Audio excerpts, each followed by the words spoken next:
Bon, aujourd'hui, on plonge dans une histoire médicale, assez fascinante, je trouve. Celle de l'Algérie face au paludisme. Ah oui, c'est vrai qu'on n'y pense pas forcément. Non, et pourtant, le pays a été un peu un pionnier, quoi. C'est là-bas que Lavran a pigé pour le parasite en 1880. Exactement. Et même avant ça, Maillot, lui, testait déjà la quinine en 1834, sur place, en Algérie. Incroyable. Donc l'idée, là, c'est d'explorer un peu ce parcours, comment on est passé d'une zone super touchée à un pays aujourd'hui certifié sans palu autochtone. On va regarder ça de plus près. C'est ça. Et juste pour qu'on soit tous sur la même longueur d'onde, le paludisme, la malaria, comme on dit aussi, c'est cette maladie avec les fièvres, là, parfois très graves, Oui, causée par un parasite, le plasmodium. Il y en a 5 sortes qui nous touchent, nous, les humains, et c'est transmis par la femelle du moustique Anophèle. Une sale bête, franchement. carrément. Et donc, historiquement, l'Algérie, c'était comment? Touché. Ah oui, sévèrement, surtout le nord. D'accord. Les sources parlent beaucoup de Plasmodium vivax, mais aussi de Falciparum, le plus dangereux, souvent ensemble d'ailleurs. C'est ça, le vivax était très présent, souvent avec falciparum. Et on faisait quoi à l'époque? J'ai lu des trucs sur la désinsectisation, la quinine distribuée, Mais oui, et même cette histoire de chocolatine de quinine pour les enfants, ça devait pas être terrible au goût, mais bon. ah, j'imagine, oui, c'était les méthodes de l'époque. Pionnières, mais bon, face à l'ampleur du problème, c'était limité. Ok. Le vrai changement, le gros effort, ça a été après l'indépendance. Dès 1963, puis de manière plus officielle en 68, l'Algérie a lancé un énorme programme d'éradication, Ah oui, c'est Zibert. avec de l'aide extérieure, Oui. soutenu par l'OMS et important aussi en coordination avec le Maroc et la Tunisie. C'était vraiment un projet régional, une entreprise énorme. Et ça s'est passé comment? Une grosse offensive. Exactement. D'abord, la phase d'attaque, dès 1968. Là, on parle d'épandage massif de DDT d'est en ouest. Le fameux DDT? Oui. Et en parallèle, lutte contre les larves dans les gîtes, les points d'eau, et bien sûr, traiter tous les malades qu'on trouvait. C'était une vraie guerre, quoi. Une approche choc, donc. Mais ça suffit rarement sur le long terme, ce genre de truc, non? Comment ils ont fait pour que ça tienne? Très bonne question.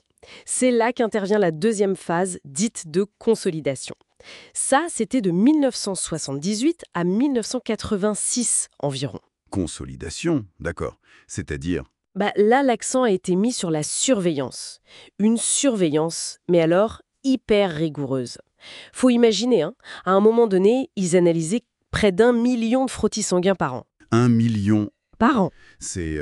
Oui, une échelle de dépistage énorme pour l'époque. Chaque cas suspect était suivi, enquêté. c'est dingue. Et ça a marché, j'imagine. Ça a payé, oui. Les documents montrent qu'en 1983, plus aucun cas autochtone signalé. C'est-à-dire des gens qui attrapent le palu sur place. Victoire, alors. Un succès majeur, absolument. Mais l'histoire n'est pas finie. Parce que le monde bougeait aussi. Ah, c'est pas dire. Vers le milieu des années 80, on a vu un changement. Le profil épidémiologique a changé. Moins de cas locaux, mais... Exactement. Moins de cas locaux, mais de plus en plus de cas d'importation. Des gens qui revenaient de voyage et qui ramenaient le palu avec eux. Ah, d'accord.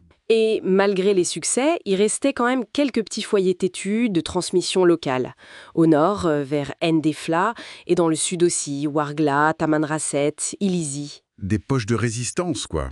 Comment ils en sont venus à bout de celle-là? Par la persévérance, tout simplement. Ils ont maintenu une surveillance et des actions de contrôle très ciblées sur ces zones pendant plusieurs années. Faut tenir le coup. Oui. Et finalement, ça a marché. Ces foyers ont fini par s'éteindre. Ce qui a mené à la certification officielle par l'OMS en 2019. L'Algérie est déclarée pays exempt de paludisme autochtone. 2019, c'est récent. Une belle victoire après toutes ces années d'efforts. Une très belle victoire. Donc si je résume, aujourd'hui, le risque en Algérie, c'est surtout le palu ramené de l'étranger. C'est ça, l'idée générale. Dans le sud, c'est quasi exclusivement des cas importés, et souvent le P. falciparum, le plus dangereux. Ok. Dans le nord aussi, la grande majorité des cas vient de l'extérieur maintenant.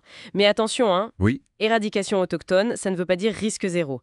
Le paludisme, ça reste une urgence médicale, c'est une maladie à déclaration obligatoire. important de le rappeler. Absolument. Toute fièvre suspecte après un retour de zone où le palu circule, il faut consulter direct. Et la prévention, avant de partir, la prophylaxie, ça reste essentiel. Le falciparum, il peut tuer vite. Et même le Vivax, l'ancien résident algérien, il n'est pas anodin non plus. On voit bien le chemin parcouru quand même, d'un pays où la maladie était partout, où on a fait des découvertes majeures, à cette lutte acharnée, l'éradication locale, et maintenant ce défi permanent des cas importés. C'est toute une épopée sanitaire. Tout à fait. Et ça pose une question vraiment cruciale, je trouve, pour aujourd'hui. Et pas seulement pour l'Algérie. Laquelle? Une fois qu'on a officiellement gagné la bataille sur son sol contre une maladie comme ça, comment on fait pour maintenir la vigilance? Comment on reste efficace face à ce risque constant de réintroduction avec les voyages, les migrations? C'est peut-être ça la grande leçon pour la surveillance sanitaire partout dans le monde, non? Comment on gère ce risque permanent?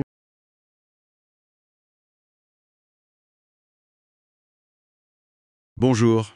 Aujourd'hui, on s'attaque à un sujet microscopique mais redoutable. Le plasmodium. Oui, le parasite qui cause le paludisme. C'est ça. On a quelques documents sous les yeux qui décrivent un peu son parcours dans notre corps. L'idée, c'est de comprendre comment il change de forme, ses métamorphoses, une fois qu'il est chez nous. Exactement, on va essayer de le suivre à la trace, depuis la piqûre du moustique jusqu'au stade qui nous rende vraiment malades. C'est un sacré périple pour lui. Alors commençons par le commencement, le sporozoïte. C'est la forme que le moustique nous injecte, c'est bien ça? Tout à fait, le moustique anophèle femelle, pour être précis. D'accord. Les sources disent qu'il est fusiforme, allongé, environ 12 microns. Assez petit. Oui, et cette forme, elle est probablement optimisée pour bouger vite et pénétrer les cellules. Et il doit bouger vite apparemment, hein. Il reste pas longtemps dans le sang. Non, vraiment pas longtemps, à peine une demi-heure. Il doit très vite trouver refuge dans une cellule du foie, un hépatocyte. C'est la forme infestante initiale, quoi. Une demi-heure. C'est une vraie course contre la montre dès le départ. Ah oui, s'il n'y arrive pas, son voyage s'arrête là. Bon. Et une fois qu'il a réussi à entrer dans cet hépatocyte, dans le foie, il fait quoi? Il se repose un peu? Pas vraiment, non. Au contraire, il se transforme et il commence à se multiplier. C'est là qu'il devient ce qu'on appelle le schizonte intra-hépatocytaire. Le schizonte. On parle parfois de corps bleu dans certains documents. Oui, ça c'est lié aux techniques de coloration en laboratoire probablement. Mais le point important, c'est que cette phase dans le foie, elle est silencieuse. Silencieuse. C'est-à-dire? Le parasite se multiplie tranquillement, sans provoquer de symptômes. Il se cache, en quelque sorte. Une phase de camouflage avant l'attaque principale. Malin. Très malin. Et ensuite, cette phase de camouflage ne dure pas éternellement, j'imagine. Non, effectivement. Au bout d'un certain temps, ce schizonte dans le foie va éclater. Et là, il libère des milliers de nouveaux petits parasites, les mérozoïtes. Des milliers, d'un coup. Oui, c'est une multiplication assez impressionnante. Et ces mérozoïtes sont libérés dans la circulation sanguine. Et là, changement de cible. Ce ne sont plus les cellules du foie. Non, maintenant, leur objectif, ce sont les globules rouges, nos hématies. D'accord. Le mérozoïte entre dans un globule rouge. Et là, il se transforme encore. Encore une transformation, oui. Il devient ce qu'on appelle le trophozoïte. C'est une forme unicellulaire avec un noyau, un cytoplasme. Et une vacuole, c'est mentionné. C'est un aspect un peu vide, parfois, en anneau. Exactement. On parle souvent de forme en bague à chaton. C'est assez visuel. Ou même parfois en bracelet kabyle, selon l'aspect. Ces formes bizarres, elles ont une raison d'être. Probablement. Le trophozoïte se nourrit de l'hémoglobine à l'intérieur du globule rouge. Ces formes, notamment l'anneau, pourraient être liées à l'optimisation de l'absorption des nutriments ou peut-être à l'échappement immunitaire.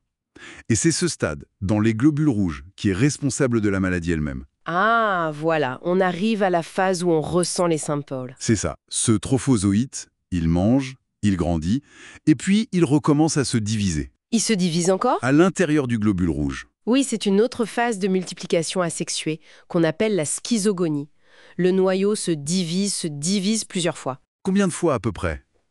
Ça dépend de l'espèce de plasmodium, ça peut varier, mais disons de 8 à 32 fois, voire plus. Puis le cytoplasme s'organise autour de chaque nouveau noyau. Pour former plein de nouveaux mérozoïtes. Exactement. Plein de nouveaux mérozoïtes bien rangés à l'intérieur du globule rouge qui est maintenant sur le point d'éclater. Et c'est ça la fameuse rosace, cette structure organisée. Précisément. La rosace, c'est le schizonte sanguin arrivé à maturité, juste avant que le globule rouge n'explose. C'est une image assez caractéristique au microscope. Et donc, le globule rouge finit par éclater. Oui, il est complètement vidé, déformé, il éclate, et il libère tous ces nouveaux mérozoïtes d'un coup dans le sang. Et ces nouveaux mérozoïtes, ils font quoi? Eh bien, ils partent immédiatement à l'assaut d'autres globules rouges. Et le cycle recommence. Infection, transformation en trophozoïtes, schizogonie, rosace, éclatement. Et c'est cet éclatement massif et plus ou moins synchronisé de millions de globules rouges qui provoque les accès de fièvre typiques du paludisme. Tout à fait. La libération soudaine des mérozoïtes, mais aussi des débris de globules rouges et des toxines du parasite, ça déclenche une grosse réaction inflammatoire de notre système immunitaire. D'où les frissons, la fièvre. Qui reviennent de façon périodique parce que les cycles des parasites finissent par se synchroniser un peu, c'est ça? Exactement. La durée du cycle dans le sang varie selon l'espèce de plasmodium, ce qui explique les différents types de fièvre périodiques observés, tierce, quarte. Donc oui, le trophozoïte et le schizonte en rosace sont au cœur de la maladie. On comprend mieux. C'est un cycle vraiment complexe, avec des changements de forme, de cachette. D'abord le foie, puis le sang. C'est une adaptation incroyable. Oui, cette capacité de transformation et d'adaptation, c'est vraiment la clé de sa survie et de sa nuisance. Et c'est fou de penser que tous ces événements au niveau microscopique, une division de noyaux, un changement de forme, un éclatement de cellules, dictent complètement ce qu'on ressent, nous, à notre échelle, les fièvres, la maladie. Absolument.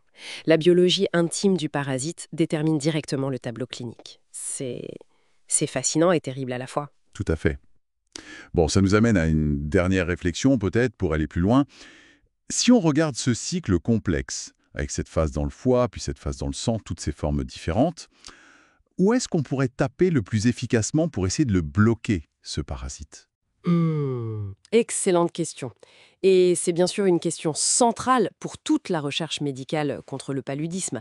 Viser le sporozoïte avant qu'il n'atteigne le foie. Hmm. Bloquer la phase hépatique silencieuse.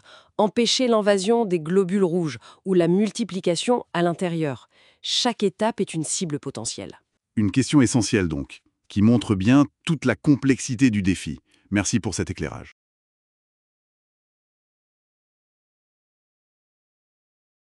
Bonjour, aujourd'hui on plonge dans le monde assez complexe du paludisme et de ses parasites, les plasmodiums. On a plusieurs documents qui décrivent un peu les différents types, leur cycle de vie, le moustique qui transmet tout ça. L'idée c'est de décortiquer les infos clés sur ces parasites, comment ils interagissent avec nous, avec le moustique. Et ce qui frappe d'emblée dans ces notes, c'est qu'il n'y a pas un seul plasmodium. Il y en a plusieurs qui nous affectent. Et tout de suite, on nous pointe Plasmodium falciparum, présenté comme le plus dangereux, avec une létalité très élevée. C'est vraiment lui la menace numéro 1, quoi. Exactement. Et ce falciparum, elle contraste fortement avec les autres, comme P. vivax, P. ovale et P. malaria. Eux, ils sont rarement mortels, voire pas du tout. Et il y a aussi P. knowlesi. On le trouve en Asie du Sud-Est. Il peut être grave, mais il est moins commun. Et surtout, point important, il vient au départ des singes macaques. C'est une zoonose. Ah oui, une zoonose. D'accord. Et la géographie, ça compte aussi, hein. Falciparum, c'est plutôt tropical. Vivax, lui, on le trouve plus largement, même en zone tempérée. Ovale, c'est surtout l'Afrique intertropicale. Et malaria, c'est plus par foyer dispersé. Donc des répartitions différentes. Voilà. Et les différences ne s'arrêtent pas là, hein. Le rythme de multiplication dans nos globules rouges, ça change aussi. Par exemple, c'est toutes les 72 heures pour P. malaria. Pour P. knowlesi, c'est hyper rapide, 24 heures.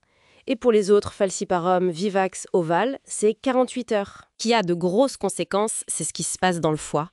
P. vivax et P. ovale, eux, ils peuvent y laisser des formes dormantes, on les appelle les hypnozoïtes, les autres espèces non.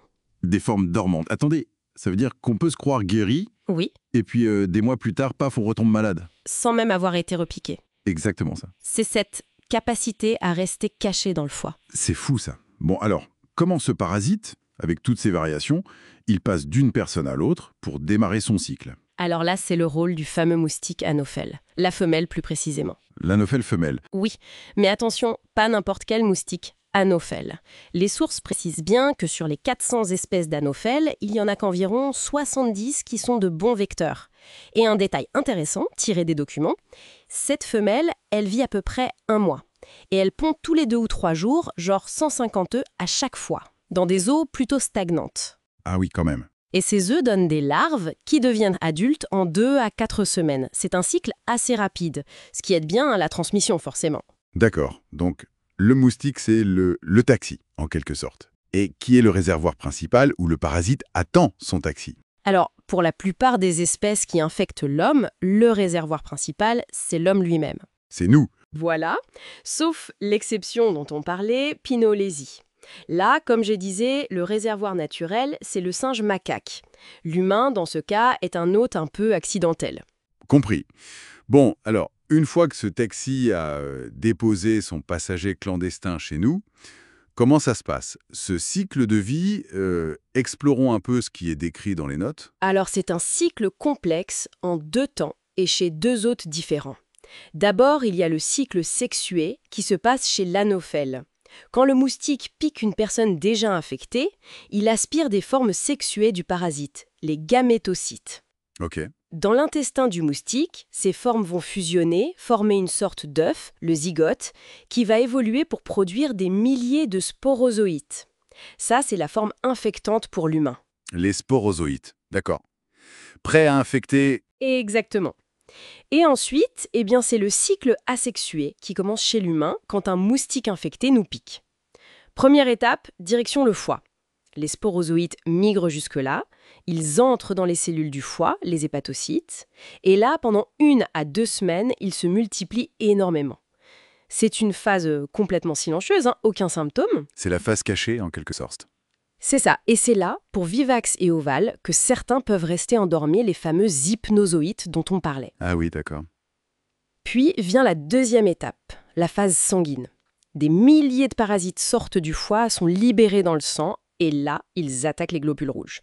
Ils entrent dedans, s'y multiplient encore une fois, selon le cycle propre à chaque espèce, 24, 48 ou 72 heures.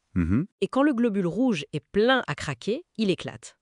Ça libère une nouvelle vague de parasites, prêts à infecter d'autres globules rouges, mais ça libère aussi des débris cellulaires, des toxines. Et c'est ça qui provoque les symptômes, Exactement. la fièvre et tout ça. Exactement. C'est cet éclatement massif et assez synchronisé des globules rouges qui cause les accès de fièvre typiques du palu, ce qu'on appelle l'accès palustre. Et le cycle dans le sang recommence. D'accord, c'est clair. Bon, si on résume rapidement, on a donc plusieurs espèces de plasmodium, avec Falciparum qui est vraiment le plus à craindre, à vecteur très spécifique, l'anophèle femelle, et ce cycle de vie assez redoutable, en 2 temps, sexué chez le moustique, puis asexué chez l'humain, avec cette phase silencieuse mais cruciale dans le foie, suivie par l'invasion du sang qui rend malade. Tout à fait. Et peut-être pour ouvrir une dernière piste de réflexion, cette capacité qu'ont P-Vivax et P-Oval à rester cachés là dans le foie sous forme d'hypnozoïtes, c'est un défi énorme. Comment est-ce que cette persistance, cette possibilité de rechute bien après l'infection, comment ça complique les stratégies mondiales pour contrôler, voire éliminer le paludisme? Ça oblige vraiment à penser à des approches spécifiques pour cibler ce réservoir dormant et silencieux.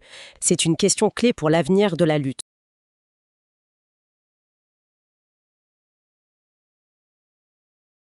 Bienvenue. Aujourd'hui, on explore le cycle de vie assez fascinant du plasmodium, c'est le parasite qui cause le paludisme. On s'appuie sur un document qui détaille bien toutes les étapes. L'idée, c'est de comprendre comment il fait le va-et-vient entre le moustique, l'anophèle femelle, et puis nous, les humains. Oui, c'est un parcours biologique vraiment étonnant, en 2 temps, chez 2 hôtes complètement différents. Et comprendre ce cycle, c'est la clé pour saisir la maladie elle-même, les symptômes comme la fièvre ou même les rechutes des années après. Et puis ça explique aussi pourquoi c'est si dur à contrôler en fait. D'accord. Alors, commençons par le début, logiquement. Le moustique pique une personne qui est déjà infectée. Qu'est-ce qui se passe précisément à ce moment-là? Alors, le moustique, en piquant, il aspire du sang. Et dans ce sang, il y a des formes particulières du parasite, les formes sexuées. On les appelle les gamétocytes. Il y a des mâles et des femelles. D'accord. Dans l'estomac de l'insecte, ces gamétocytes vont, mûrir. Ils deviennent des gamètes, un peu comme nos spermatozoïdes et ovules, si vous voulez. Puis ils fusionnent. Ça donne un œuf, mais un œuf mobile, l'ookinète. Et l'huile est faite pour bouger. Ah, il ne reste pas juste flotter dans l'estomac alors. Non, non, il migre, il traverse la paroi de l'estomac et il va se fixer de l'autre côté. Là, il se transforme en oocyste. C'est une sorte de kyste, en fait. Et c'est là-dedans que ça se multiplie. Exactement. À l'intérieur de cet oocyste, c'est l'usine. Le parasite se divise et produit des milliers, vraiment des milliers, de nouveaux petits parasites qu'on appelle sporozoïtes. Une fois qu'ils sont matures, ils bougent encore, ils migrent vers des glandes salivaires du moustique. D'accord. Et tout ça, tout ce développement chez le moustique, ça prend du temps. Entre 10 et 40 jours, ça dépend de la température, de l'espèce. Et une fois qu'ils sont dans les glandes salivaires, là, le moustique est prêt à transmettre la maladie. Il devient une sorte d'arme biologique mobile. C'est un peu ça, oui. Le moustique est infectant. À la prochaine piqûre, sur une personne saine cette fois, quand il injecte sa salive pour anesthésier un peu et éviter la coagulation, eh bien il injecte en même temps ces fameux sporozoïtes. Et ils vont où une fois dans notre corps? Ils ne traînent pas. Ils passent très vite dans le sang, en une demi-heure environ c'est réglé, et leur première destination c'est le foie. Ils entrent dans les cellules du foie, les hépatocytes, c'est la première phase chez l'humain, et elle est complètement silencieuse, on ne sent rien du tout. Silencieuse, oui, mais il y a une subtilité ici, non? Pour certaines espèces de plasmodium, quelque chose d'assez incroyable qui explique pourquoi le palu peut revenir bien plus tard. Ah oui, tout à fait, c'est un point essentiel. Chez Plasmodium vivax et Plasmodium ovale, deux des espèces qui infectent l'humain, certains de ces sporozoïdes qui arrivent dans le foie, eh bien, ils ne se multiplient pas tout de suite. Ils entrent en dormance. En dormance. Oui, une sorte de sommeil très profond. On appelle ces formes les hypnozoïdes. Hypnose, le sommeil, hein. Et ils peuvent rester là, cachés dans le foie, silencieux, pendant des mois, ou même des années. 3 à 5 ans pour vivax, parfois 2 à 3 ans pour ovale. Des années. C'est fou. Une bombe à retardement, en quelque sorte. On peut se croire guéri, et puis, paf! C'est exactement ça. Et un jour, pour une raison qu'on ne comprend pas toujours très bien, il se réveille, il se réactive, se multiplie et provoque une nouvelle vague d'infection dans le sang. C'est ça la rechute tardive, longtemps après la piqûre initiale. D'accord. Et pour les parasites qui ne dorment pas, ou les autres espèces, comme Falciparum, le plus dangereux, Eux, ils se multiplient tout de suite dans les cellules du foie. Et au bout d'un certain temps, la cellule hépatique est tellement pleine de parasites qu'elle éclate. libérant une nouvelle forme du parasite, j'imagine. Oui, elle libère des milliers de ce qu'on appelle maintenant des mérozoïtes. Et ces mérozoïdes retournent dans la circulation sanguine, mais cette fois, leur cible, ce sont les globules rouges. D'accord. Ils envahissent un globule rouge. À l'intérieur, le mérozoïde se transforme, il grandit, on l'appelle alors trophozoïte. Il se nourrit de l'hémoglobine, puis il commence à se diviser encore et encore pour former ce qu'on appelle un schizonte. Ça ressemble un peu à une rosace pleine de nouveaux mérozoïdes prêts à sortir. Et quand ils sortent, le globule rouge éclate, lui aussi. C'est ça. Le globule rouge explose, libérant tous ces nouveaux mérozoïtes qui vont immédiatement chercher d'autres globules rouges à infecter. Et le cycle recommence. Et c'est cet éclatement massif et synchronisé de plein de globules rouges en même temps qui provoque la fièvre. Exact. La fameuse fièvre du palu. Si plein de débris cellulaires et de toxines. Le système immunitaire réagit violemment, d'où l'accès de fièvre brutale, les frissons, tout ça. Et la régularité de la fièvre. Oui. Elle correspond à la durée de ce cycle dans les globules rouges. Pour Plasmodium falciparum et vivax, c'est environ 48 heures. Donc la fièvre vient tous les 2 jours. C'est la fièvre tierce. Pour Plasmodium malare, c'est 72 heures. La fièvre vient tous les 3 jours. Fièvre quarte. C'est une précision redoutable. Mais alors, comment le cycle se maintient? Comment le parasite s'assure d'être retransmis à un autre moustique? Et ça dure combien de temps, une infection? Alors, pour la transmission, après plusieurs cycles de multiplication dans les globules rouges, certains mérozoïtes ne se transforment pas en schizontes pour éclater, mais en ces fameux gamétocytes mâles et femelles dont on parlait au début. Ah oui, ceux que le moustique doit ingérer. Voilà. Ils circulent dans le sang et si un moustique pique à ce moment-là, il les aspire et hop, le cycle peut redémarrer chez un nouvel insecte. Pour la durée, c'est variable. P. falciparum peut donner une infection très grave rapidement, mais si on survit, le corps peut parfois l'éliminer en quelques mois. Mais les autres? P. vivax et P. ovale, à cause des hypnozoïtes dans le foie, peuvent provoquer des rechutes des années plus tard. Et puis, il y a P. malaria. Lui, il est connu pour pouvoir rester dans l'organisme de façon très discrète, à bas bruit, pendant des décennies. On a vu des cas de réactivation 20-30 ans après l'infection initiale, voire potentiellement à vie. Incroyable. C'est vraiment un cycle de vie d'une complexité et d'une adaptation remarquable. Passer comme ça d'un moustique à un humain, avec ses différentes formes, ses faces cachées, et cette synchronisation des fièvres, c'est quand même frappant. Absolument. Et cette capacité de certains, les vivax et ovales, à littéralement hiberner pendant des années dans le foie, c'est biologiquement fascinant. D'ailleurs, ça laisse une question en suspens, une vraie énigme pour la recherche, et peut-être une bonne chose sur laquelle réfléchir, hein. Quels sont les signaux au niveau moléculaire qui disent à ces hypnozoïtes: allez, c'est l'heure de se réveiller après parfois 3, 4, 5 ans de sommeil. Qu'est-ce qui déclenche cette rechute si tardive?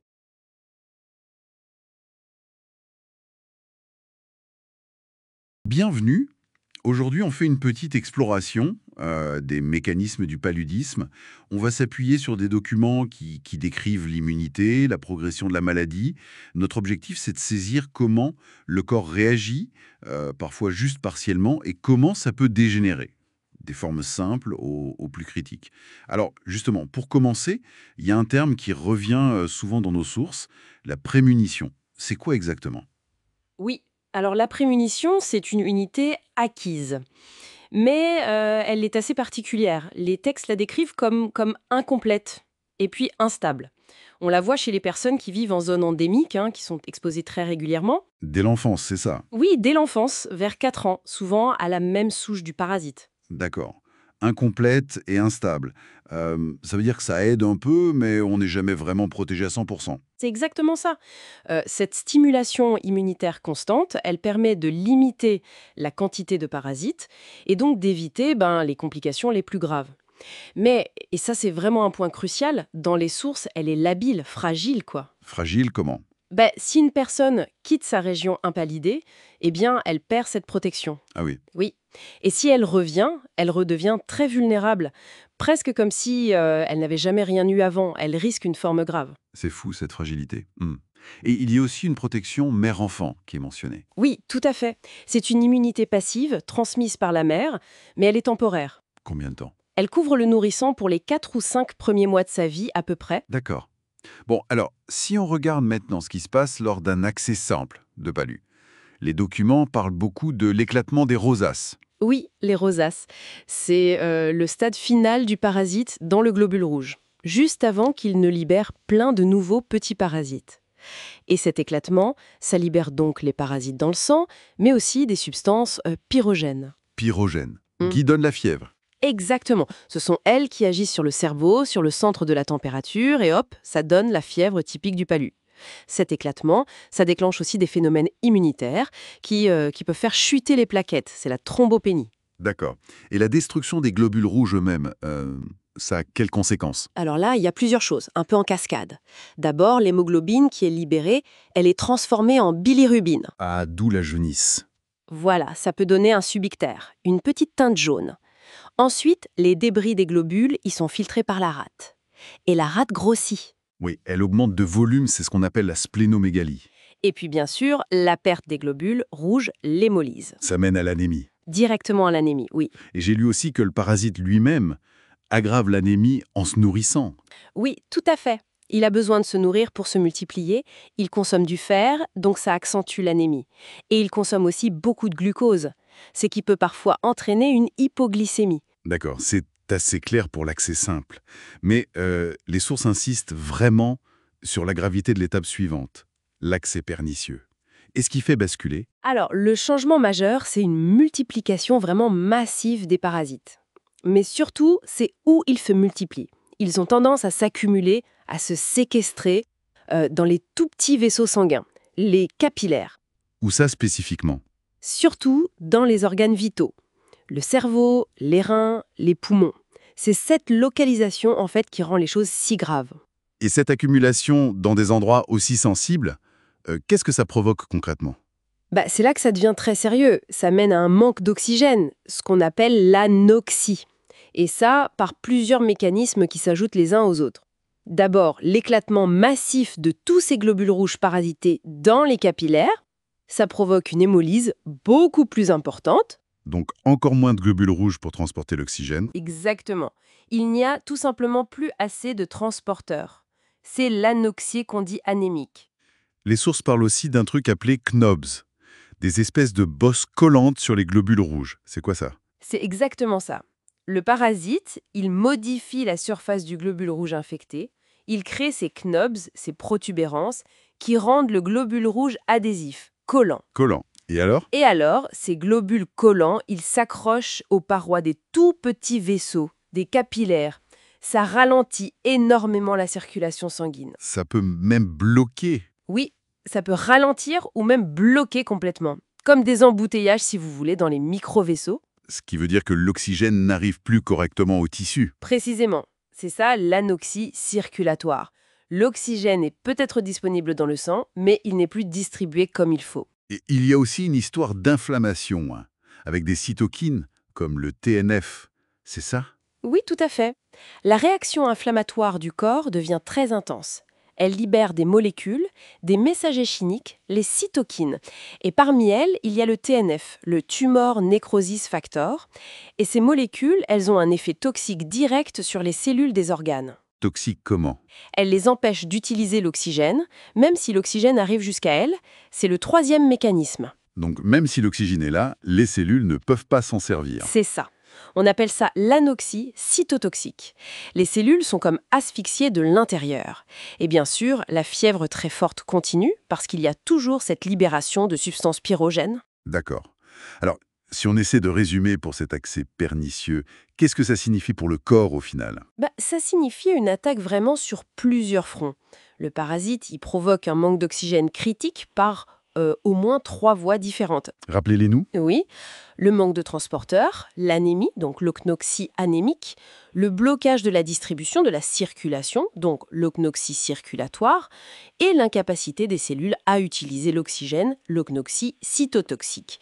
Et tous ces mécanismes s'additionnent, s'aggravent mutuellement et s'ajoutent aux autres symptômes comme la fièvre. C'est cette triple asphyxie en quelque sorte qui rend la forme pernicieuse si redoutable. On a donc vu cette immunité un peu particulière, la prémunition, fragile et partielle, puis les mécanismes de l'accès simple, et enfin cette cascade assez terrible qui mène aux différentes formes de manque d'oxygène dans l'accès pernition. C'est ça. Et peut-être pour finir, une petite réflexion qui découle de ce qu'on a dit au début sur la fragilité de la prémunition. Si cette protection, elle dépend tellement d'une exposition constante, qu'est-ce que ça implique vraiment pour les gens qui bougent, ceux qui voyagent entre zones saines et zones à risque, ou même pour adapter les stratégies de lutte contre le palu là où la transmission change beaucoup? Voilà, c'est une question importante, je trouve, que soulève cette instabilité de l'immunité.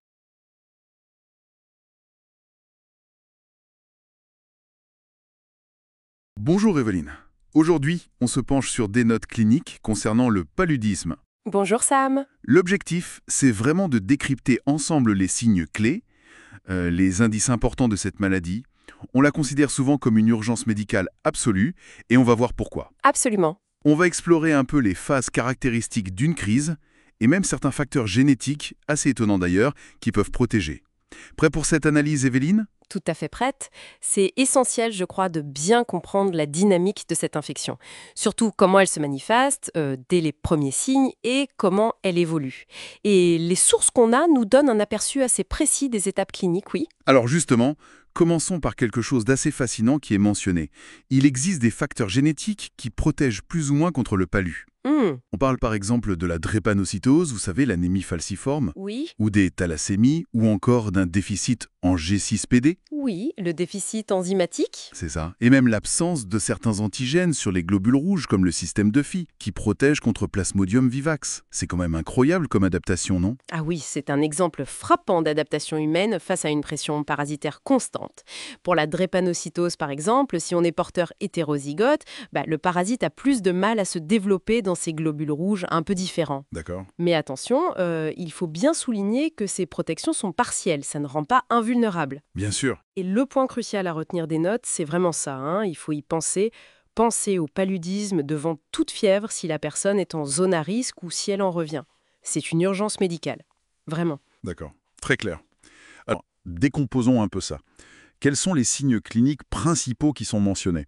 Ceux qui apparaissent quand les globules rouges infectés éclatent. Alors, les notes listent une fièvre très élevée, souvent avec des pics et des frissons très marqués, très intenses. Des frissons, ok. Oui. Et puis des douleurs un peu partout, des céphalées, donc des maux de tête, des myalgies, des douleurs musculaires, parfois aussi des troubles digestifs, type nausées, vomissements. D'accord. Et sur le plan biologique, ce qu'on observe souvent, c'est une augmentation de la taille du foie et de la rate. On appelle ça une hépatosplénomégalie. Hépatosplénomégalie, oui. Une baisse importante des plaquettes, c'est la thrombopénie. Et puis tous les signes qui montrent que les globules rouges sont détruits, c'est l'hémolyse. L'hémolyse. Oui, avec par exemple une bilirubine qui monte, les enzymes LDH qui augmentent, et une protéine, l'aptoglobine, qui, elle, diminue. D'accord. Ces marqueurs biologiques confirment la destruction des globules rouges. Exactement. Et on peut aussi avoir une petite atteinte du foie, une cytolyse hépatique modérée. Mais avant cette crise typique, avec tous ces signes, il y a une phase initiale, la primo-invasion. Les notes disent qu'elle est souvent trompeuse. Oui, tout à fait. Après une incubation silencieuse qui dure en général autour de 15 jours, mais ça peut être plus long, Mhm. ça commence souvent comme un simple syndrome grippal. Ah oui. Grosse fatigue, des douleurs dans les articulations, dans les muscles, des maux de tête. Parfois même, ça peut mimer une gastro-entérite, avec une fièvre qui est continue ou irrégulière, sans rythme particulier au début. Donc pas facile à identifier tout de suite. Non, pas du tout. Un petit signe d'alerte parfois. Les urines peuvent être foncées. D'accord. Mais le vrai danger, c'est que si on ne traite pas rapidement, cette phase qui a l'air assez banale, eh bien elle peut évoluer vers la forme grave, ce qu'on appelle l'accès pernicieux. L'accès pernicieux, la complication redoutée. Exactement. C'est pour ça qu'il ne faut vraiment pas sous-estimer cette première phase. Compris. Donc une phase initiale potentiellement trompeuse. Et ensuite, si l'infection progresse sans traitement, on arrive à ce fameux accès palustre simple, cette crise très rythmée, dont on entend souvent parler. C'est ça. C'est le résultat de l'éclatement synchrone de millions de globules rouges qui sont infectés. Synchrone. Oui, tous en même temps ou presque. Et ça peut suivre la primo-invasion ou parfois survenir d'emblée. Les notes décrivent très bien la séquence classique en 3 temps. Alors, ces 3 temps. D'abord, la phase de frisson. Ça dure environ 1 heure. C'est une sensation de froid intense, glacial même, alors que paradoxalement, la température est déjà haute, vers 39,5-40 degrés Celsius. Ah oui, c'est violent. Très. Et la tension artérielle peut même baisser un peu pendant cette phase. C'est assez spectaculaire à voir. Un froid polaire, malgré la fièvre. Et après 7 heures de frisson. Ensuite vient la phase de chaleur. Elle dure à peu près 3 heures. 3 heures. Oui, et là, la température grimpe encore. Elle peut atteindre 40, voire 41 degrés Celsius. Wow. Et c'est là qu'on voit apparaître le rythme si caractéristique qui dépend en fait de l'espèce du parasite Plasmodium. Ah, le rythme. Oui, c'est une fièvre dite tierce, c'est-à-dire qu'elle revient tous les 2 jours pour Plasmodium falciparum vivax et ovale, ou alors une fièvre quarte tous les 3 jours pour Plasmodium malariae. Tierce ou quarte. Et il y a même Plasmodium knowlesi qui peut donner une fièvre quotidienne. Cette régularité est vraiment frappante. Quelle est la dernière étape de cet accès? La 3e phase, ce sont les sueurs. Ça dure aussi environ 3 heures. D'accord. La fièvre chute alors brutalement, très rapidement, et ça s'accompagne de sueurs extrêmement abondantes. Les gens sont trempés, les draps sont mouillés. Des sueurs profuses donc. Exactement. Et un fait intéressant qui est souligné dans les sources, après cette phase de sueur, sauf dans le cas de P. falciparum, qui est souvent plus sévère et continu, eh bien, la personne ressent souvent une amélioration temporaire, un certain bien-être, avant que le cycle ne recommence potentiellement. Bien-être temporaire. D'accord. Bon, si on résume les points vraiment essentiels de cette exploration clinique. D'abord, le paludisme, une urgence vitale. Absolument. À suspecter devant toute fièvre dans un contexte de voyage en zone endémique ou au retour. C'est le réflexe numéro 1. On a vu les signes cliniques généraux, fièvre, douleur, l'hépatosplénomégalie, les signes d'hémolyse. Oui. L'importance de cette primo-invasion qui peut ressembler à une grippe ou une gastro, donc être trompeuse. Très important ça. Et surtout, cette séquence très caractéristique de l'accès simple, quand il est typique. Les frissons intenses, puis la chaleur rythmée, tierce ou quarte, et enfin les sueurs profuses. C'est la triade classique. Sans oublier ce détail fascinant au début, les facteurs génétiques protecteurs, comme la drépanocytose. Un bel exemple d'adaptation. C'est une excellente synthèse, je trouve. Et peut-être pour laisser une dernière pensée, une question pour aller plus loin. Oui. Cette synchronisation presque parfaite de l'éclatement des parasites dans les globules rouges, ce qui mène à ces rythmes de fièvre si précis, tierces, quarte. Qu'est-ce que cet incroyable timing collectif, cette horlogerie biologique, nous apprend vraiment sur les stratégies de survie et peut-être de transmission du plasmodium? comment le parasite orchestre ça à l'intérieur de nous, son hôte humain. C'est une question fondamentale sur la coévolution parasite-hôte, je trouve. Une question fascinante sur l'adaptation parasitaire, en effet. Merci beaucoup. Merci à vous.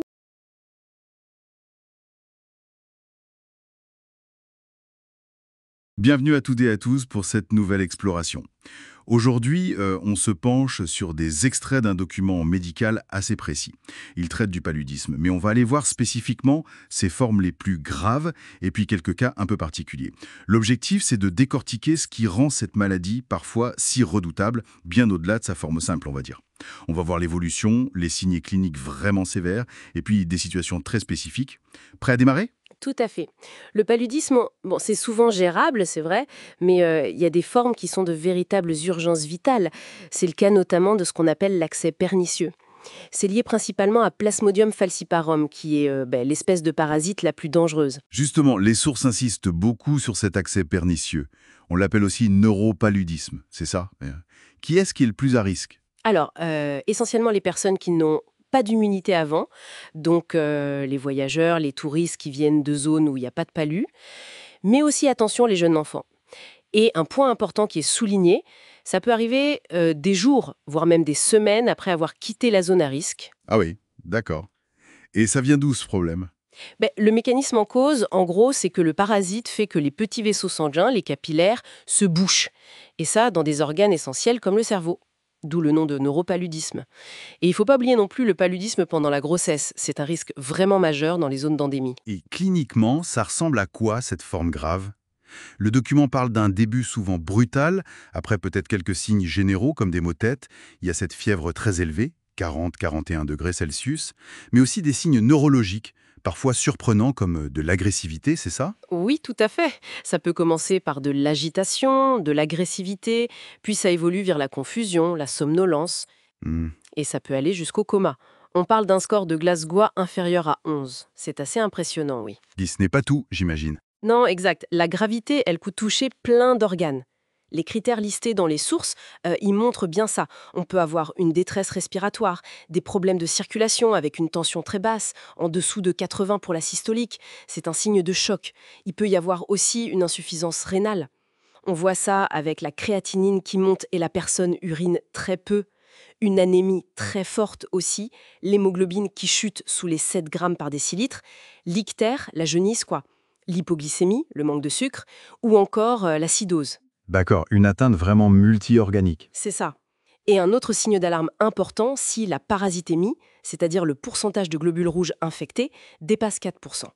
Là, ça veut dire que l'infection est massive. Et sans traitement très rapide, le pronostic est souvent fatal. La rapidité du traitement est donc absolument cruciale.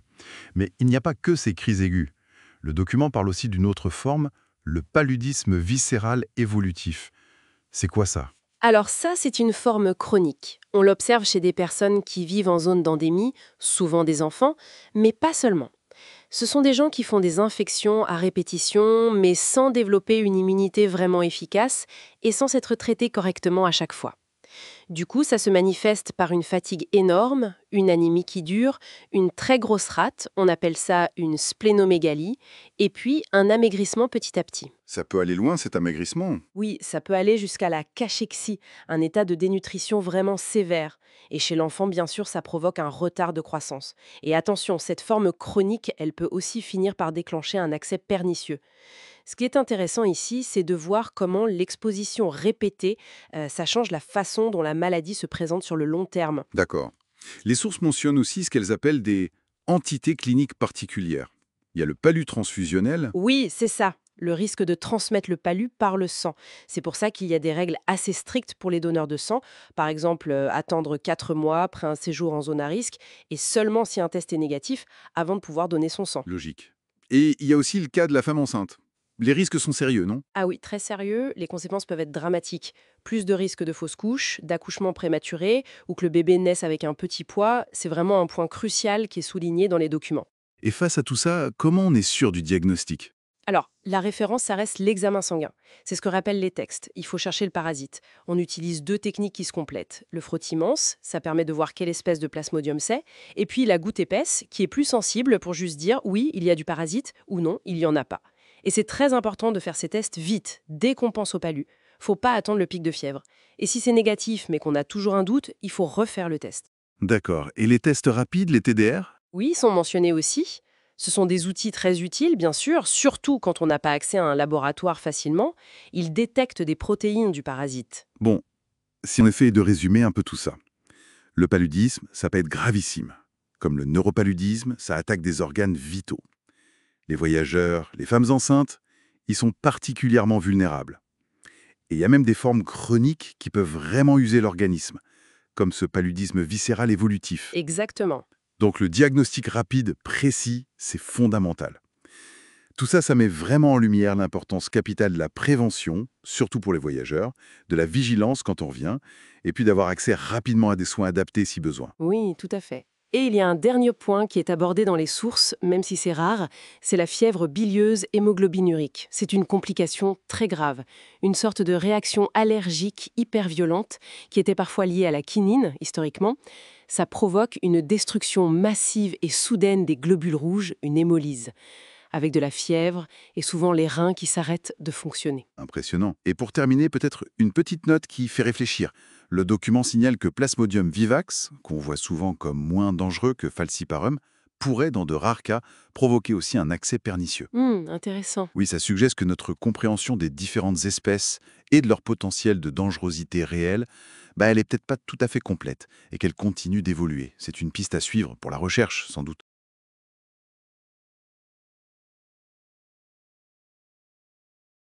Bonjour et bienvenue. Aujourd'hui, on se penche sur des documents assez techniques, le consensus thérapeutique algérien de 2007. Il porte sur le diagnostic et le traitement du paludisme. Oui. L'idée, c'est de voir un peu quelle était l'approche recommandée à ce moment-là, comment ça variait selon les patients, la gravité, tout ça. Une exploration assez précise de directives médicales, donc. Effectivement. Et c'est crucial d'avoir des lignes directrices claires pour une maladie comme le palu. Ces documents de 2007, ils nous donnent une image assez nette de ce qui était préconisé en Algérie. Alors, commençons par le diagnostic. Les sources mentionnent le sérodiagnostic, donc l'analyse du sérum. C'est ça. Apparemment pour plusieurs choses.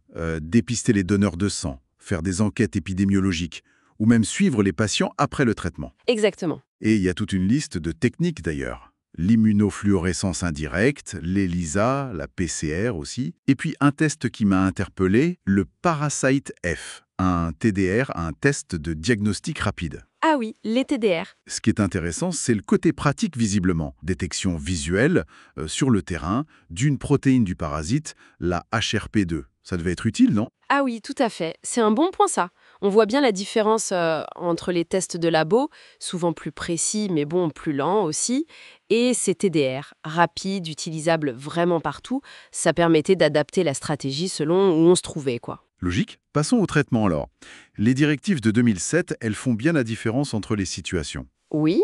Pour un accès simple, pas compliqué, causé par Plasmodium vivax, ovale ou malarié. Les moins agressifs, on va dire. Voilà, là c'était la chloroquine, le traitement de référence, sur 3 jours.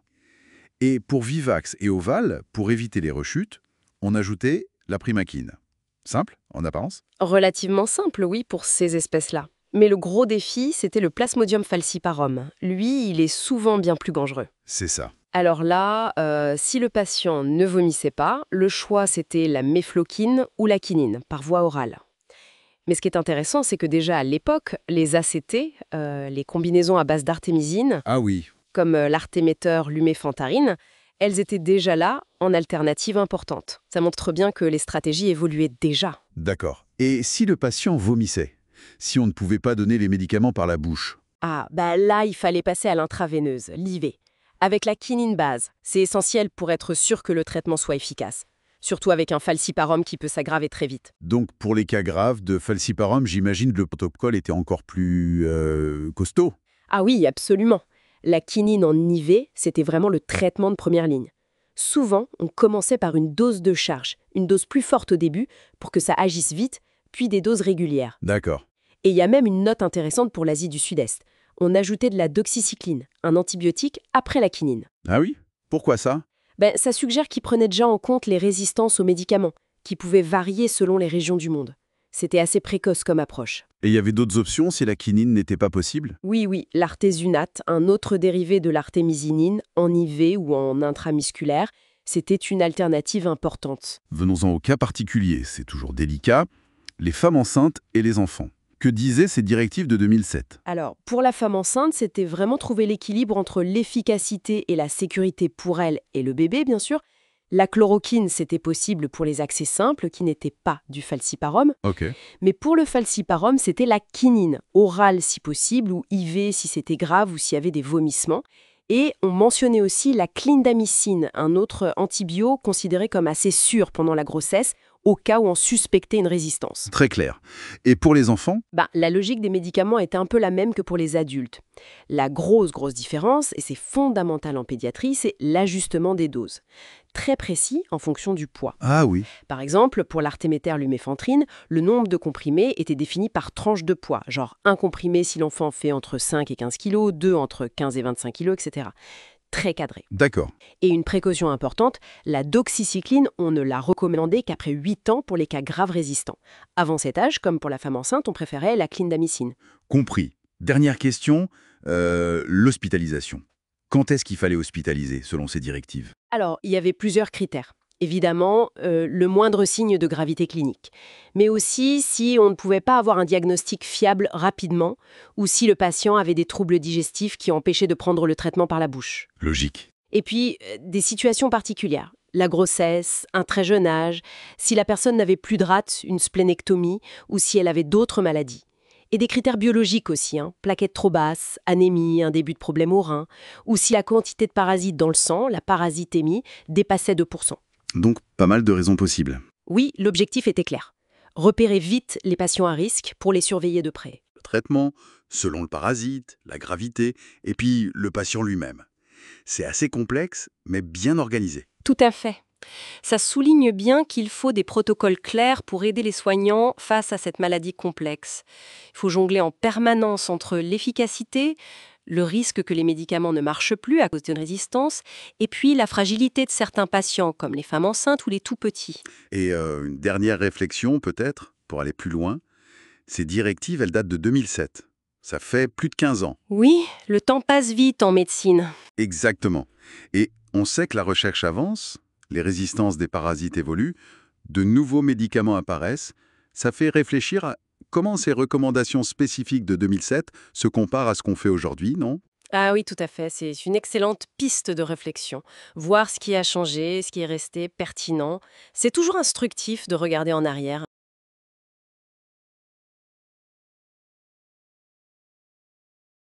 Bienvenue. Aujourd'hui, on explore ensemble les stratégies de prévention contre le paludisme. On va s'appuyer sur un document clé, la prophylaxie antipaludique. L'idée, c'est vraiment de saisir l'essentiel des recommandations. Absolument. Et pour simplifier, on peut dire que la prévention repose sur deux grands axes. D'abord, les médicaments, ce qu'on appelle la chimioprophylaxie, et ensuite, tout ce qui est protection contre les piqûres de moustiques. D'accord. C'est vraiment fondamental parce que, et le document le souligne bien, aucun médicament n'est efficace à 100%. Surtout avec les problèmes de résistance. La résistance à la chloroquine, notamment. Exactement, c'est la plus connue. Du coup, on ne peut pas avoir une seule approche. Il faut adapter la stratégie à la zone géographique où on se rend. Alors, justement, parlons de ces médicaments. Le document mentionne différents groupes de résistance. Ça veut dire quoi concrètement? On ne comprend pas la même chose si on va en Asie ou en Afrique? C'est exactement ça. En gros, on a classé les régions du monde en 3 groupes principaux, selon le niveau de résistance du parasite. Groupe 1, là, la chloroquine seule peut encore suffire. C'est de moins en moins fréquent, mais ça existe. Ok.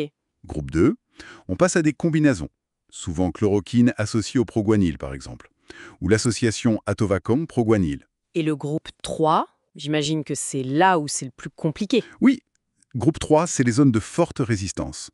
Là, il faut des médicaments comme l'association Atovacom-proguanil ou la doxycycline ou encore la mefloquine. Ah oui, la mefloquine, on en entend souvent parler. Oui, et ce qui est assez frappant, c'est pas juste le choix du médicament, mais aussi comment on le prend.